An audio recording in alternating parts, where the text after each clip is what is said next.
মণিপুরের সিজা হাসপাতালকে এখনো কোনো ভূমি বন্দোবস্ত দেওয়া হয়নি। বিনা টেন্ডারে বাঁকা পথে সিজা হসপিটালকে জমি বন্দোবস্ত দেওয়া হয়েছে বলে রবিবার অভিযোগ তুলেছে কংগ্রেস। জবাবে মন্ত্রী সুশান্ত চৌধুরী জানান, কোনো জমি বন্দোবস্ত দেওয়া হয়নি, বিষয়টি প্রক্রিয়াধীন। মণিপুরের বেসরকারি হাসপাতাল সিজা হসপিটাল অ্যান্ড রিসার্চ ইনস্টিটিউটকে হাসপাতাল খোলার জন্য আরকেনগর এলাকায় প্রায় 70খানি জমি বন্দোবস্ত দিতে চলেছে রাজ্য সরকার। কোনো টেন্ডার ছাড়াই এই বেসরকারি হাসপাতালকে জমি দিতে চলেছে প্রশাসন। রবিবার সাংবাদিক সম্মেলন করে এই তথ্য তুলে ধরলেন কংগ্রেস বিধায়ক সুদীপ রায় বর্মন। তার অভিযোগ, মন্ত্রিসভাকে না জানিয়ে এক প্রকার জোর করে প্রাণী সম্পদ বিকাশ দপ্তরের জমি জেলাশাসকের মাধ্যমে হস্তান্তরিত করা হচ্ছে। কংগ্রেসের তরফে সুদীপ রায় বর্মনের অভিযোগ, কোনো রকম নীতি না মেনে এই বেসরকারি হাসপাতালের হাতে জমি তুলে দিচ্ছে সরকার। আমাদের বনুকুচুমনির এখানে বুজ্জনগরের ওখানে এআরডি দপ্তর রয়েছে, একটা অফিস রয়েছে। ওখানে প্রায় 28 একর, অর্থাৎ আনুমানিক 70 কানি জমি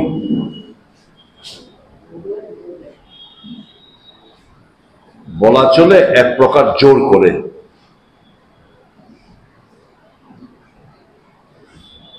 এই বেসরকারি হাসপাতালকে দেওয়ার জন্য তাদের কাছ থেকে এনওসি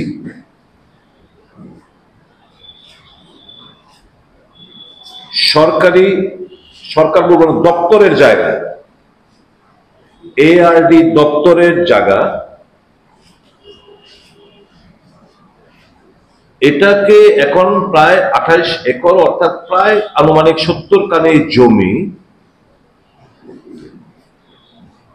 আমি জিজ্ঞেস করতে চাই, এই দপ্তরের জায়গা কেন এনওসির মাধ্যমে ডিএম এর কাছে এটা স্থানান্তরিত করা হচ্ছে?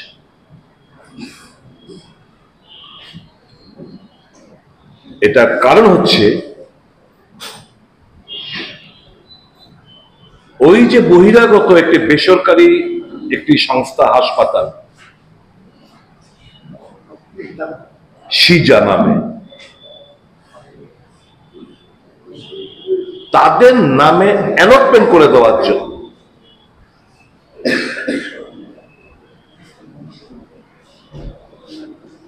আমি যতটুকু জানি সরকারের একটা সিদ্ধান্ত হয়েছে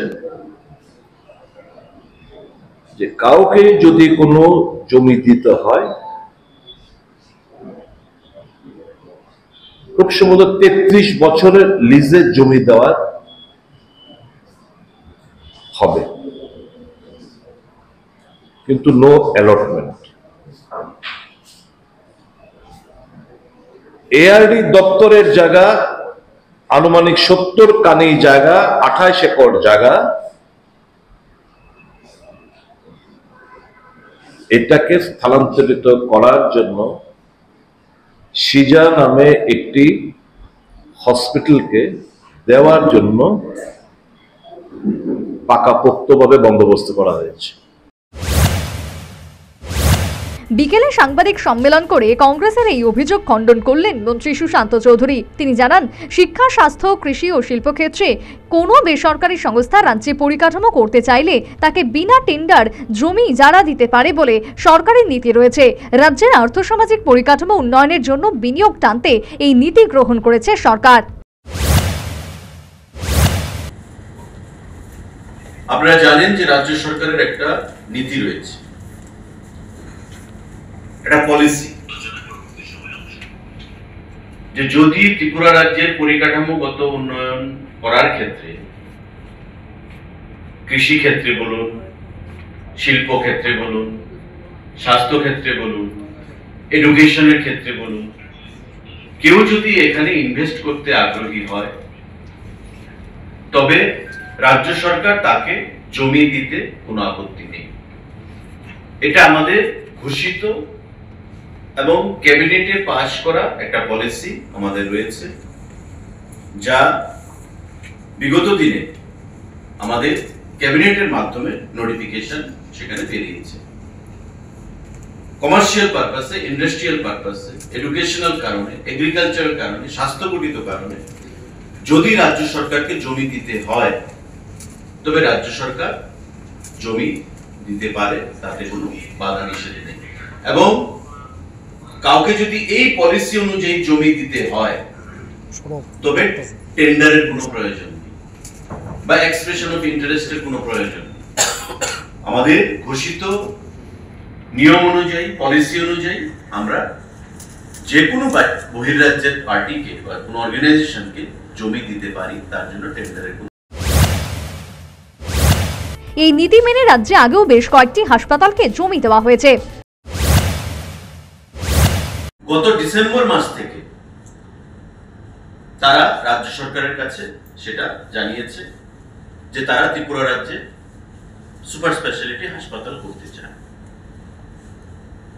আজকে হচ্ছে 2024, 2023 ডিসেম্বর থেকে তারা সেটা চেষ্টা করছে বা প্রস্তাব জানিয়েছে রাজ্য সরকারকে যে তারা ত্রিপুরা রাজ্যে সুপার স্পেশালিটি হাসপাতাল করতে চায়।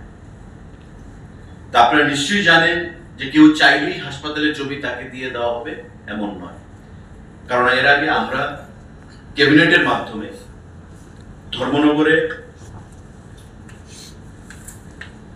কাছাড় ক্যান্সার হসপিটাল ক্যাবিনেটের মাধ্যমে ধর্মনগরে তাকে জমি দিয়েছি। কাছাড় ক্যান্সার হাসপাতাল সেখানে ধর্মনগরে সেখানে হবে। আমাদের 15 একর জায়গা ক্যাবিনেটের মাধ্যমে কাছাড় ক্যান্সার হসপিটালকে প্রদান করা হয়েছে। তারও আগে আমাদের পার্শ্ববর্তী প্রাইভেট হাসপাতাল রয়েছে আইএলএস হসপিটাল। আইএলএস হাসপাতালকে পূর্বতন সরকার আমাদের পার্শ্ববর্তী এলাকায় জায়গা প্রদান করেছে, কারণ স্বাস্থ্য শিক্ষা এটা হচ্ছে আমাদের টপ প্রায়োরিটি। এবং সেটাকে প্রায়োরিটি দিতে গিয়ে ত্রিপুরা রাজ্যে হাসপাতাল আসবে, সুপার স্পেশালিটি হাসপাতাল আসবে, বড় বড় কলেজ আসবে, স্কুল আসবে, এই জিনিসগুলো রাজ্য সরকার বরাবর প্রায়োরিটি দিয়ে থাকে এবং তার জন্য রাজ্য সরকারও বিভিন্ন সময় ক্যাবিনেটের মাধ্যমে সেই সিদ্ধান্তগুলো গ্রহণ করেছে। সমস্ত প্রক্রিয়া মেনে জমি হস্তান্তরের কাজ শুরু করেছে। নিয়ম মেনে পশ্চিম ত্রিপুরা জেলা শাসকের কাছে জমির জন্য আবেদন করেছিল সিজা হসপিটাল। সেই আবেদন মেনেই শুরু হয়েছে প্রক্রিয়া। সিজা ওয়েস্ট ডিস্ট্রিক্টের ডিএম কে প্রথম চিঠি লিখেছেন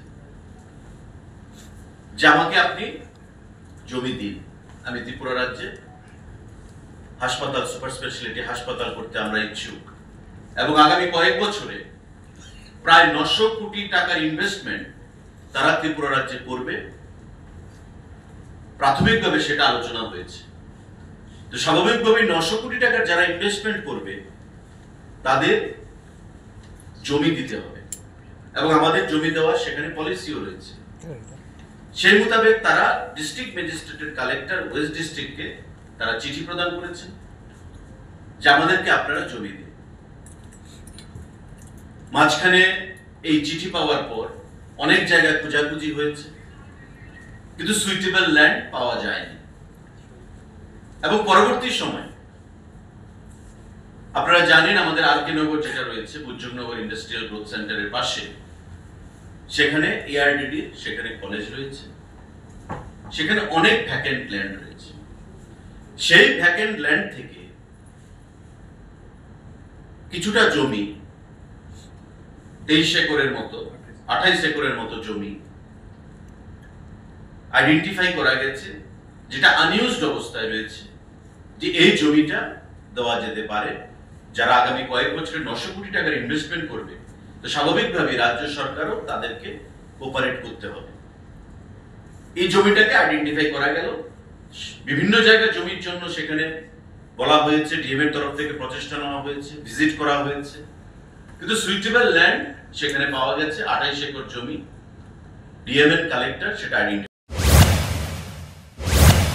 সমস্ত প্রক্রিয়া মেনে জমি হস্তান্তরের কাজ চলছে বলে দাবি করেন মন্ত্রী। চূড়ান্ত সিদ্ধান্তের জন্য এখনো বিষয়টি মন্ত্রিসভাতে পৌঁছায়নি, তাই মন্ত্রিসভাকে এড়িয়ে এই ধরনের সিদ্ধান্তের যে অভিযোগ তোলা হয়েছে মন্ত্রী সুশান্ত চৌধুরী তা পুরোপুরি খারিজ করে দিলেন এদিন। Bureau report, news vanguard.